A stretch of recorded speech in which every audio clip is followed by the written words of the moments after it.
All right, here we go. So this is an ALEKS topic that's called using KF to calculate the equilibrium molarity of a complex. And this topic actually is not too bad once you understand what's going on, once you understand sort of conceptually how to tackle this. But if you don't understand how to tackle this conceptually, then it's not going to make any sense whatsoever.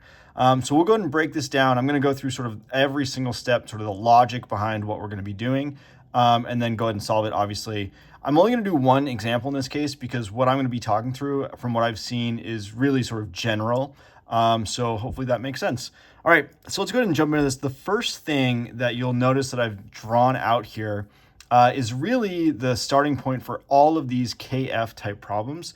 Anytime you see an aqueous complex and you are given a KF, you want to be writing out an equation that looks like this. So you should be able to, just from this first sentence, write something out that looks like this. And actually, we should do it properly. That's a good idea. Where we have this iron 2 plus aqueous ion reacting with the cyanide ligand. So this ligand just means, thing that's stuck to the iron center. I've got 6 of those Cn minus ligands that are going to form this iron cyanide complex.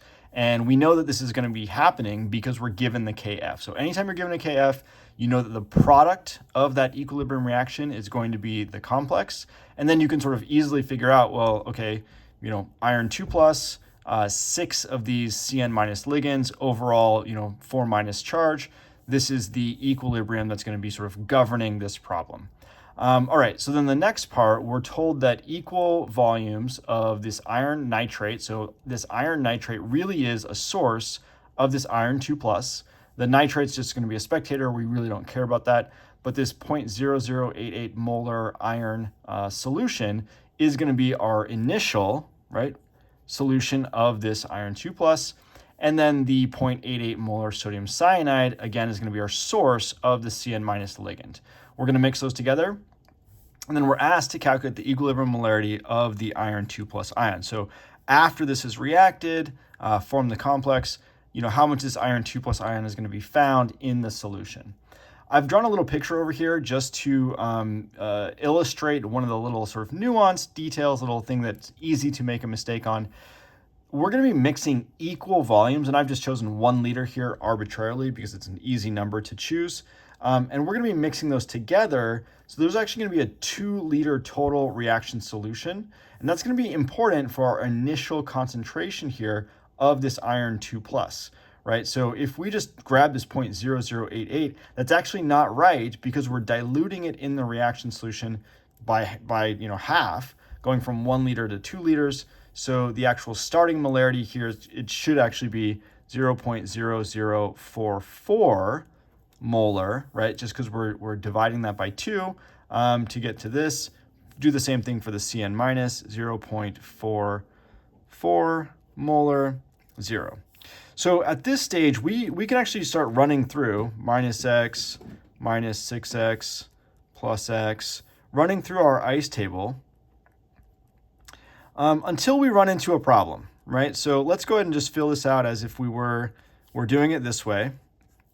And then, we could say, okay, KF, which is this, is going to be equal to x over 0.0044 minus x, 0.44 minus 6x, all raised to the 6th power.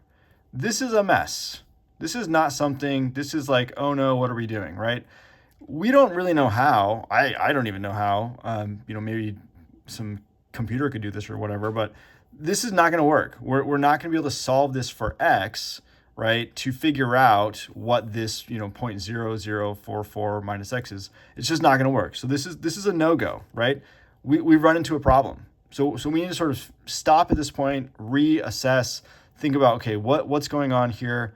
How do we solve this problem? So we need to be clever at this moment in time. So let's take a step back and say, okay, well, let's unpack this a little bit.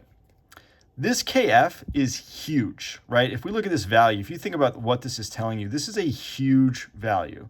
A huge KF means that the equilibrium is going to lie very much on the right-hand side. So for all intents and purposes, this reaction is going to completion. And, there is going to be a little bit of this iron 2 plus, a very, very small amount that we would be able to, similar to that, the concept of a solubility, right? The KSP, it's essentially insoluble, but there's a little bit left over, right? There's a little bit in there. That's what's going on here. So the way that we're going to solve this is actually we're going to, step one, assume the reaction goes to completion. And then step two, we're going to sort of do the reverse KF problem. So what I mean by that is we're going to assume that this goes all the way here, that we've got 0 iron 2 plus, and then we're going to run it backwards. We're going to say, okay, what's going to happen if we just sort of run it backwards, solve for the small x. So we're going to be able to use that same small x approximation. That's sort of the trick here, to go ahead and solve for this. Okay, so that's what we're going to do. So let's go ahead and start that process. I apologize that we're 6 minutes in and I'm just telling you what step one is, but I think that background is really important for us to understand sort of why we're doing it the way that we're doing it. So, okay, let's go and do this. So we need to do some stoichiometry here, some limiting reactant type stuff, and figure out sort of how much of this stuff is going to be left over. I'm going to skip over that a little bit here, just for the sake of time. Hopefully, if you're trying to do this problem, you understand how to do stoichiometry, limiting reactant type problems, and you'll be able to follow this. But if not, again, feel free to comment below and maybe we can point you in the right direction. But in any case, what we're going to do is we're going to first identify what is going to be the limiting reactant. Obviously, we can sort of tell right away that, there's a lot more of this than there's of this. So this iron 2 plus is going to be the limiting reactant, even though we're using up 6 moles of CN minus for every one of these. This is going to be the limiting reactant. Therefore, my initial down here actually is going to be 0. At the same time, I can say, well, if this is my limiting reactant, I know, right? And again, we're assuming this reaction goes to completion.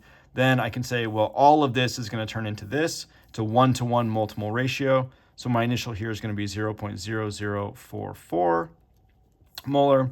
Then we do need to do a little bit of stoichiometry for the CN minus. I'm going to go ahead and tell you that the answer there is 0.4136. And the way that I calculated this is by taking this value, multiplying it by 6, right? So it's for every one of these, we're going to use 6 of these. So how much CN minus are we going to use? 0.0044 times 6, and then subtracting this 0.44, subtracting that from the 0.444. So let me just, maybe it'll help if I do this calculation here so we can see it. So this first calculation here, this is going to tell us for every one of these, for this amount of iron 2 plus, how much of the CN minus we're going to consume. And then this is how much we start with, 0.44. So I'm going to subtract that 0.0264, and then that's going to tell us how much CN minus we have left over, right, sort of at the start of this reaction. So hopefully that makes sense, how I'm getting that calculation there to get to this value right here. Okay, change line. Now we're running this in reverse. We're saying, okay, now this is our initial concentrations. Our KF is still valid, right? We're still got the same exact equilibrium here, but now we're going to say we're going in the opposite direction. So plus 6x minus x, therefore at equilibrium, my iron 2 plus concentration is going to be equal to x, which is actually what we're looking for. So that's convenient. Then this is going to be 0.4136 plus 6x. This is going to be 0.0044 minus x. And then we can do our KF. So then KF, which equals 1.00 times 10 to the 35th, is equal to 0.0044 minus x all over x times 0.4136 plus 6x. Don't forget this to the 6th power. Really, really important there, right? We are going to need that, to do that, to use that to calculate this properly. Now we can use the small x approximation. Use small x approximation. And what that means is that this value of x is going to be really, really small, right? If we think about our kf value here, this is a huge kf value. So relative to the size of this 0.0044 or this 0.4136, this change in the minus x here or the plus 6x here is going to be really, really small. So we can simplify this by essentially canceling those out. Don't forget again about this, this is going to be 0.4136 to the 6th power. Now we just have this 1x here and we can solve for x. So if we solve this for x, and I actually sort of showing it on here. Maybe that's a good strategy. So make sure you all can see that. So the way that I would put this into the calculator and solve this is that I would actually do this part first. And there's different ways, different strategies to do this, but this is what I would do. So 0.4136 to the 6th power. Now I'm going to multiply this up here. Actually, no, what I'm going to do, I'm going to do this, and I'm going to have the x over here. And then, okay, so forget what I said. So then what I would do is I would take this 0.0044 divided by this answer here. So now I've got this 0.878. It would also be good to write all this out. That's a good idea too. Now I can multiply, sort of just imagining multiplying this x up here. So multiplying both sides by x. And then I'm going to divide by this 1 times 10 to the 35th to get to my value of x. So divided by 1 times 10 to the 35th. And that's my final answer. So that's going to be equal to the value of x. So essentially, again, I just showed you the calculations that I would do to solve for x. Solve for x. And that x value was this 8.7.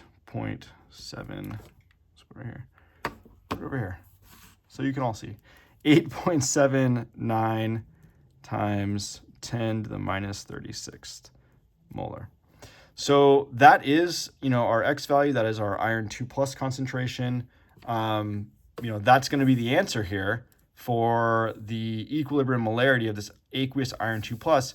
And you'll notice that it's really, really small, right? This is a really small number.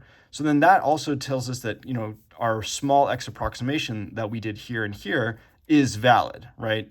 So, that's good. That tells us that we're able to do this using this small X approximation. This was supposed to be an asterisk. Looks great. Cool. Well, hopefully that makes sense. It definitely, there's a lot to sort of unpack here to get to this point. Once you've gotten to this point, it should be fairly straightforward, doing this part of the calculation. But definitely, again, let me know in the comments below what other lingering questions you have. And thanks so much.